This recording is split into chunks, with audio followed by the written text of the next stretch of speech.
Welcome to the journey. This is Julieann Hartman with my very good friend, Kevin Chapman. This has been an amazing journey with him. I need you all to go back and watch the other episodes if you've missed any of them. And I also need you to check out where you can find Kevin. Kevin, can you give your information? Yeah, absolutely. So I'm on social media, but my website, you can go to drkevinchapman.com or kycards.com. You can find me on Instagram, Dr. Kevin Chapman, Twitter, at Dr. K-Chap, LinkedIn, Facebook, so on and so forth. Okay, so Kevin has created the Kentucky Center for Anxiety and Related Disorders. That's K-Cards. It sounds like a fun, I don't know, some kind of a sporting thing. But this is something that will change your life. I also want to add, Kevin and I met at Wommack Ministries. We met at Summer Family years ago. There was something about him that I was just drawn to. I love him. I love his wife. She's a beautiful woman, and their two daughters are just gorgeous and such good girls. And I'm blown away by what God has done. Andrew Wommack always has. Andrew blows me away in every way because he's changed my life in every possible way. And he's brought people into my life like you that are just awesome. So I'm always thankful to Andrew. It's so mutual, you know that. Thank you. Yes, I know. So, okay, we want to get right into the thick of, Kevin, I want you to tell me, what do you do for someone that is, let's say, is afraid of insects, spiders, something like that? Also, too, if you guys just did tune in for the first time, you don't know what I'm talking about. Kevin deals with everything from anxieties to what we just talked about, OCD, anything related to emotions, anxiety-related disorder, any kind of disorders, fear, and all that stuff. So I want you to tell us, what is it that you do when someone is afraid of spiders, of insects, or whatever? Yeah, so Julieann, believe it or not, it's kind of like the gospel. It's simple, but it's not easy. So what I say to that is we do what's called exposure therapy, meaning you stop talking about it and you start confronting it. So what we do is we take brief inventory of what the person's fear is. I like to give them education. So I teach them, okay, here's how it developed. But what we know about fear and phobias, Julieann, is that if somebody has a fear of insects, we know that what caused it is not what's maintaining it. In other words, me avoiding them, me not looking at them, me, turning away when you talk about them, those things, those avoidance strategies are what maintain, right, the distress that I have. So what we do is we come up with a list of situations that get me to confront and counter my tendency to avoid the insects. So what are you saying, Kevin? Do you get them to hold a bunch of ladybugs, go to a picnic and put flies, all around the table, which will be easy because they'll come find your food anyway? Yes, that's exactly what I'm saying. Are you saying that if somebody has a fear of, say, spiders, you get like a hairy tarantula and you get them to let the tarantula crawl on their face or hand? Yep, I'll put them on their face. I'll put them multiple on their face. If it's a snake, they'll hold the snake in their hand. Why? Because they're not dangerous, Julieann.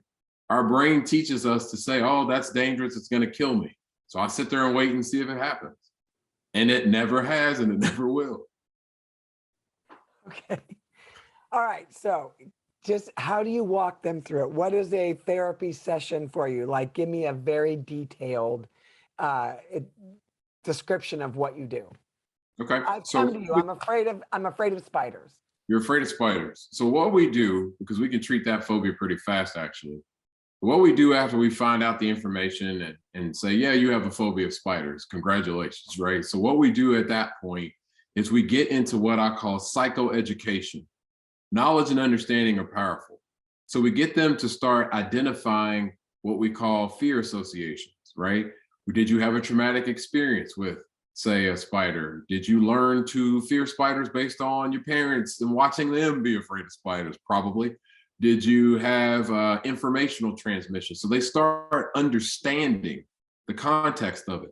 Then we break down what fear and anxiety are, Julieann. So quick plug, fear is in response to present danger. Okay. Fight or flight or freeze, okay? So when we talk about fear, we often talk about fear and anxiety interchangeably, but let me give you a very important point here, and I think the body of Christ in particular needs to know this, and that is fear in particular, from a phobia standpoint, is present danger. Anxiety is future threat or danger. Anxiety primes the pump for me to experience that fear, though, if that makes sense. Right. Teach them that your anxiety about encountering, say, a spider is what's really revving you up. So when you encounter it, your body's already ready to freak out, right? Yes. So we teach them that intersection. Then we teach them the role their thoughts play in contributing to that. Your fear of, oh, I'm going to get bitten and I'm going to die, right? Well, that thought's going to make anybody have panic symptoms. So we counter those thoughts with truth, like, well, what's the evidence that you're going to die, right? Are you 100% sure that's going to happen? Well, what's happened in the past? We confront those thoughts with truth. And then we construct a list of situations that involve them ultimately putting themselves in a situation where they are encountering a spider, and usually a plethora or plenty of them, right? So it might start with watching videos, depending on the person, of spiders, seeing like arachnophobia. I know you probably remember that movie from years ago. Do. Right, seeing people attacked by a spider, like seeing, well, why would we show them that? Well, because it's something that they have to realize is not actually happening to them. So then we get them to a place where they're encountering these spiders on a regular basis and even getting spiders to do crazy things. Why would we do that? Because if I can have a tarantula crawl on my face, Julieann, I can kill a spider in the corner of my house. Does that make sense? Yeah, I don't think I can put a tarantula on my face. Well, we can do that for another show. Like, I'm not afraid of them. Like, I'd be like, because we have them around my property, and I've even had them in my house, but I don't think I could have it on my face. Well, if you were my client, you would, but that's another thing. I think we should plan a family event where we put spiders and snakes on all of our bodies. Hey, that's what we do. You laugh, but that's exactly what we do. Oh, I know. Okay, so now you put, okay, so you're showing them videos, you're showing them that, but yes, some spiders can hurt you. Then what are you doing? Yeah, so at that point, we continue that process, Julieann, of confronting those things over time. So, you know, what we do in session, we do it in the real world. If it's a home visit, it's a home visit. But the thing is we got to keep them free of that long term. So it's not like they come and do that treatment, right? And say, right, bye, God bless. No, you got to keep your foot on the gas because the enemy is busy. He will try to remind you again, remember that time when you were stressed out in that? Nope.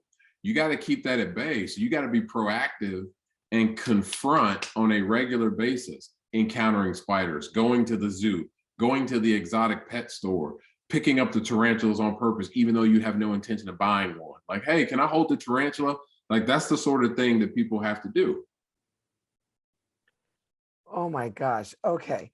So is there anything that has been brought to you that you were like, oh, I don't know actually how to counter this fear? Well, I'll say that there's been things brought to me that I had never seen. Okay. And I had to definitely be creative. Doing exposure therapy with people, Julieann, involves creativity. I had a guy who had a fear of buttons. Buttons? Yes, buttons. Okay. So I'm like, buttons. So of course you're thinking what I was thinking, which is, well, okay, did you have a traumatic experience with buttons, things like that? And typically the answer is always no. It's having the fear response in the context of, say, buttons in that case. So we had to confront this idea of, well, buttons are really scary to me. Like, I don't want to see, if I see a button, it makes me feel disgusted and experience fear. So ultimately we had to identify, okay, well, what we need to do is come up with a list of situations that would make you really uncomfortable with buttons. And you're going to be the most buttoned person I know, basically. So they had to walk around with pockets full of buttons, different sizes, different shapes, different colors, until wearing things with buttons, taking the buttons on and off over and over. So question, let's say that, okay, this is, again, I'm going big here with my mind. Let's say someone was raped by somebody and, a button was involved in this. Mm-hmm. So you just go after the button? Like, what do you do with the whole traumatic response to the button in that kind of way? That's a How great do you example. handle that? That's a good question, Julieann. So to be clear, I would deem what you're saying, all this is under the same umbrella. but I would treat that more like a PTSD, right? Okay. So with that being said, with PTSD treatment, it's still the same concept. You would never put somebody in a dangerous situation. You know, we know that, right? Like, so it's not like we go after the rapist per se, but it would definitely be two things. Number one, we'd have to get that person to retell and replay the memory of what happened so that they can process the emotions associated with it, to learn that though that happened, it's not happening now and I can be free from it. And that's very uncomfortable, but it leads to freedom, right? The second thing is to confront any stimuli associated with that traumatic experience. So in this case, it would be, oh yeah, I can't see certain kinds of buttons because it reminds me of. Well, we still have to confront that. Why? Because we can't have that ruling and reigning over that person's life while acknowledging that that traumatic experience did in fact happen. Your brain has to learn that I can tuck away that memory in my brain and I don't have to be like live in fear to that for the rest of my life. And that's exactly what you would do with somebody with PTSD, is you confront the trauma memory, but you also confront the situations and things that remind you of it, just like you would with a phobia. So with PTSD, so that's, I know it's kind of interesting because PTSD, if it's not exposed, meaning like you're not getting to the bottom of it, where does that end up? Does that end up in OCD? Does it end up in, you know, in, I don't know, just in states of anxiety, of, you know, depression and alcoholism and drug abuse and all that? All of the above, Julieann, in addition to the PTSD itself being worse. Like you've seen so many veterans, you've seen so many people who've served our country who, again, have labeled it, well, I have PTSD, like I have PTSD, and they don't get the right treatments, knowing that it's actually treatable. And that's the thing that hurts me so much, is that it's treatable. You can be free from it. But what happens is not only does the PTSD get worse, but it's compounded by other things that happen as a result. Depression is highly correlated with PTSD, right? Because if you're traumatized, you feel bad, right? Social anxiety can be highly correlated with PTSD. Panic, right? And panic, agoraphobia, fearing of places where I can have a panic attack, like crowds, shopping centers, sitting so that I'm always have my six against the wall, like things like that. I can't go to a restaurant unless my back is facing the wall. So it's like I built this bubble around myself. And then substance abuse is highly correlated with PTSD. So basically what I'm saying in a nutshell, Julieann, if it goes untreated, not only is it worse, but it's compounded by other mental health conditions that devastate your life.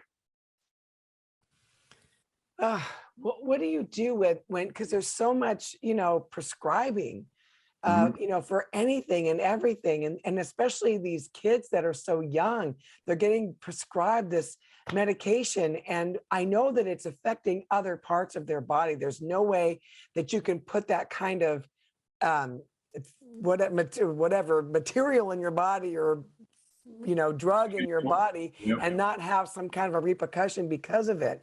So what is your youngest client that you've had? Well, I'll say this, and you'll like why, but I see late teens through adults. And the reason and even though I trained as like a clinical, like family person, so I can see young kids, I just choose not to because the things I employ are intensive. You're not going to have a 5-year-old saying, yeah, great, I'm going to touch the toilet seat. Awesome, right? They tend to not do that, right? So I have child psychologists that work with me to do that. So, but the youngest kid I've actually seen in training and whatnot was 5. And ironically, Julieann, they had a phobia of insects. So were they bit by something, or was it a learned behavior from the parent?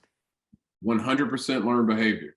They had it like, essentially they saw their parent respond, like in the context of, say, like, I think it was like a mosquito, like a wasp, actually, a wasp. But their mom was like flipping out and flailing and things. And then they learned, right, that my mom's jumping on a picnic table in response to a wasp at a picnic, that means it must be dangerous. Right. So therefore they learn to think, well, wasps are dangerous, then grasshoppers are dangerous. If grasshoppers are dangerous, ladybugs, God forbid, are dangerous. right? Yeah. So it starts generalizing to these other things, Julieann, if it's not kept it in check. So what do you think about depression? Depression it's the #1 mental health condition in the world. I think you're not surprised by that. No, I'm not. At all. And it's interesting the way I like to think about depression from a clinical standpoint, because if you think about depression the way I teach people to think about it, depression is what I call dysregulated sadness. The core emotion at the heart of depression is sadness. And the book of Ecclesiastes talks a lot about the experience of sadness and why it's important to grieve, to mourn a loss, to do those things so you can take a step back and move forward with life. The problem with depression is that if I'm in a chronic state of depression and say to myself, because thoughts are involved in that this is never going to change, it's never going to improve, like I can't get out of bed, I can't do these things, then essentially what I'm doing is I'm taking something that naturally, sadness, that's supposed to help me and move forward when I actually had an actual loss in my life, and I'm telling myself that that's perpetually happening. And therefore, I'm in a chronic state of mourning, so to speak, when there's actually no danger or threat. So depression actually keeps me kind of bound in a situation, and it leads to hopelessness, which, by the way, Julieann, the #1 predictor of suicide is not suicide attempts, it's actually hopelessness. Yes. Feelings of hopelessness. Right. No vision. Right, exactly. What do you say about people that have lost a family member and they are grieving? How long is that process? I mean, when it becomes toxic to somebody. Well, so again, like here's the important distinction. If somebody experiences loss, we're equipped with emotions. God gave us emotions for us to navigate our world. They're not meant to hurt us. And the thing is many people who are prone to emotional disorders have learned to view emotions as dangerous and threatening, and they try to push them away, which backfires and makes them more intense. Yes. So if I have a loss or of a loved one and such, basically what needs to happen is I need to take a step back, process the memories, think about the memories, think about the emotions. Well, I'm going to cry, Kevin. That sounds awful. Yes, you are going to cry, and you are going to use some Kleenexes. But what is awesome about that process is that if I allow myself to grieve and to allow myself to think about that family member, I'm designed to be able to move forward and to not take for granted my life moving forward, my family, my love. That's what sadness is designed to do, Julieann. But in the case of depression, what ultimately happens is if I'm in a chronic state of sadness, pushing away the emotion of sadness, which comes along with other symptoms like feelings of worthlessness, yes, which is not part of sadness, feelings of guilt that is chronic, that's not a part of sadness, right? Thoughts of hurting myself, which is definitely not a part of sadness, and things like that, and if that lasts most of the time for a 2-week period, now I've spilled over into a depressive episode, and that isn't normal. So then, because most people, when you do lose a loved one, you just kind of want to distract yourself and like, I'm just going to work. And then you're working yourself into not dealing with how you're feeling. And that will manifest somewhere else later on. It will, Julieann, and I know that's an unpopular opinion, what I'm saying right now, but I promise you I'm right. Clinically speaking, when you have a loss of a loved one, the last thing you feel like doing is thinking about it. Yes. Think about trauma. The last thing I want to do if I've experienced like sexual abuse or physical abuse from someone is think about it. But guess what gives me freedom? Processing it emotionally so that I can move forward past it. And that's exactly what I need to do, even though I don't feel like it, because I have to process that memory of that loss, Julieann, so that I can move forward and tuck it away. Okay, what do you do in your practice with someone that is agoraphobic? So when somebody, which is something I see quite a bit actually, I have a week. Now with the whole COVID thing, I can totally see how people now. If I have somebody that's agoraphobic, basically what we do is that usually is accompanied by panic attacks, right? So we kind of have this two-headed monster that we're attacking. On the one hand, with people who have panic attacks when they usually have agoraphobia too, Julieann, we confront the symptoms of panic. Now, let me address that real quick. People who have panic attacks tend to avoid the symptoms of panic, right? They start avoiding things that I absolutely love, like espresso, or things like exercise, or hot days and things like that. We actually get people to hyperventilate on purpose, right? To shoot a strong coffee on purpose, to run in place and breathe through a coffee stirrer on purpose. The things that many physicians will tell you not to do, we tell you to actually do, because it actually lets you ride the wave of the distress. And then we do it in situations that you're afraid of, like on the interstate drinking the coffee, or putting you in a crowded mall on purpose before you hyperventilated in the bathroom, and then you go to the crowded place. We confront not only the symptoms, Julieann, but the situation, so you can have total victory or freedom. You're saying that you make people breathe through like a little straw. The coffee stirrer, breathing through a drinking straw is cheating. It's really, you hold your nose and you breathe through a drinking straw. Well, that sounds awful. Well, yeah, it's uncomfortable. But what are we teaching you, though? Yes. What do you do about a sexual assault? Again, like, how do you deal with that? What would you do in your practice with somebody? I know you said that you'd go back and revisit that, but how do you, gosh, how long is that process? Let's say it's a date rape. Maybe it's something that maybe wasn't any kind of a sexual assault is horrible, but it was someone that you knew, and they just went too far, but now it has devastated you, and now you want nothing to do with anybody in a sexual way, your husband or wife. How do you deal with that? Like, because you can't reenact the crime. No, you can't. But the common theme there, though, Julieann, and everybody's different with the actual, whether or not they knew the perpetrator. Like, all of those factors matter, right? Like, the closer they are, the worse it was, and things like that. But what I will say to that, though, is that if it is in fact a PTSD situation, then it is going to require not only us confronting, and here's what happens with PTSD treatment, Julieann. When you confront a trauma memory that you try to push away, ultimately what happens with that is that if you confront a trauma memory, at first you don't remember much of it. The details aren't that significant because I've been blocking it out. But the more you say it and the more you confront the trauma memory, the more details start coming back. That person usually is really uncomfortable about it. They're usually crying about it, but you do it over and over and over and over and over so that you can emotionally process it. So that's part A. Part B is then you confront situations that remind you of that sexual assault or that situation that took place. Kevin, are you saying that you go into a situation where the perpetrator was? Absolutely not, because that's a dangerous situation more than likely. Right. You do, in fact, confront situations that are not dangerous, though they remind you of them. So would it be like, would you take the person to like the complex where it happened? Yeah, if it is in fact a safe situation. Would you take that person to a situation where there's a movie that like shows a scene that's really uncomfortable?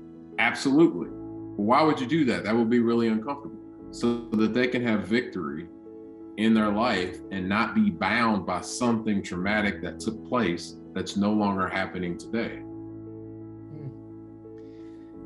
Oh boy. All right. So Kevin, what I'd like to do, because we're out of time again, of course, but I would like to have you come on as a live guest to where we can get people to ask questions. And I know that you all will love this.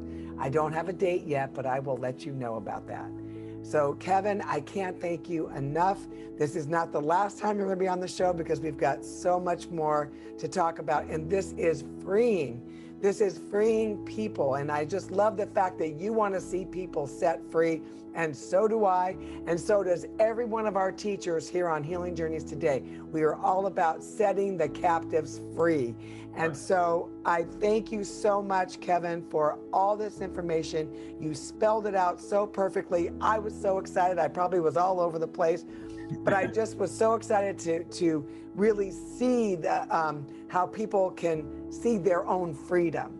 And so thank you for taking the time. And everybody that's been watching it, again, go back and watch these shows. They are worth it. They are gold, and they might just open up a door for you to walk through and get rid of this OCD, ADD, anxiety, fear, depression, PTSD, and all those things. Thank you so much. I love you so much. Go to healingjourneystoday.com. Check out everything that we've got going on, because the whole idea behind this whole thing is to see the body of Christ, to see anybody who wants to watch these shows. But mainly because the body of Christ are going to be the ones that are going to watch the shows, because we are a quote unquote a Christian show. But we want to see everybody set free from the things that are holding them in bondage. I love you so much, and I will see you next time on the journey. Bye-bye.